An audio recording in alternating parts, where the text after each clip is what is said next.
दोस्तों यहाँ पे ना छोटा सा दुकान है, तो यहाँ पे ऑटो रुकाई है। तो हमें ना क्योंकि घर से कुछ नहीं खा के आए हैं ना और नहीं पी के चाय भी नहीं पिए हैं, तो हमें ना गला सूख रही है। तो यहाँ पे चाय बना रहे हैं भैया, तो चाय पियेंगे, देख सकते हो। और देखिए अभी कहाँ है हमें भी पता नहीं है कौन सी जगह है ये, क्योंकि बोर्ड वगैरह नहीं लगी है। देखिए यहाँ का लोकेशन।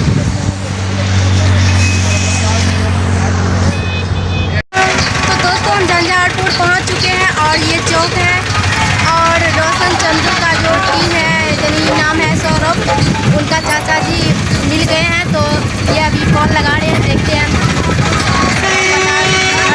चले जाएंगे। तो दोस्तों हम ना रोशन चंद्र भैया के घर आ गए हैं और ये रहा घर। तो चलिए चलते हैं अंदर और बात करते हैं। तो ये रहा इनका टीम, जिनका नाम है सौरभ, यही गए थे लेने के लिए। और ये रहा घर रोशन चंद्र भैया का। तो ये रहा रोशन चंद्र भैया जी,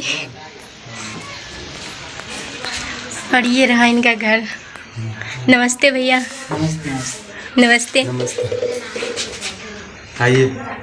और ये रहा इनका छोटकी साइड सिस्टर है, इनका वीडियो बहुत देखते हैं, बहुत हंसी लगता रहता है। हाय कर दो। हाय। तो ये रहा दोस्तों रोशन चंद्र भैया का घर। तो अभी फिलहाल घर में है। और यहाँ पे ये देखिए चापेकल, काफ़ी अच्छा घर है।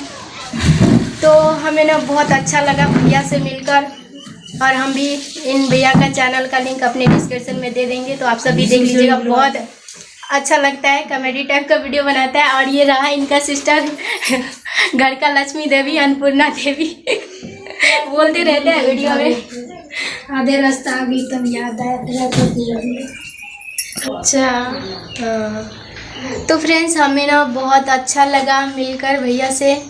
और ये रहा संजना भारती, हम दोनों मिलकर आए थे भैया जी के घर पे, तो काफ़ी अच्छा लगा। तो आप सब ना प्यार दुलार दीजिएगा और सपोर्ट करिएगा, क्योंकि बिना सपोर्ट के हम सब आगे नहीं बढ़ सकते हैं। तो ये वीडियो को ना ये पेंड कर रहे हैं और हम जा रहे हैं घर, क्योंकि बहुत देर हो गया और भैया रहने के लिए नहीं बोल रहे।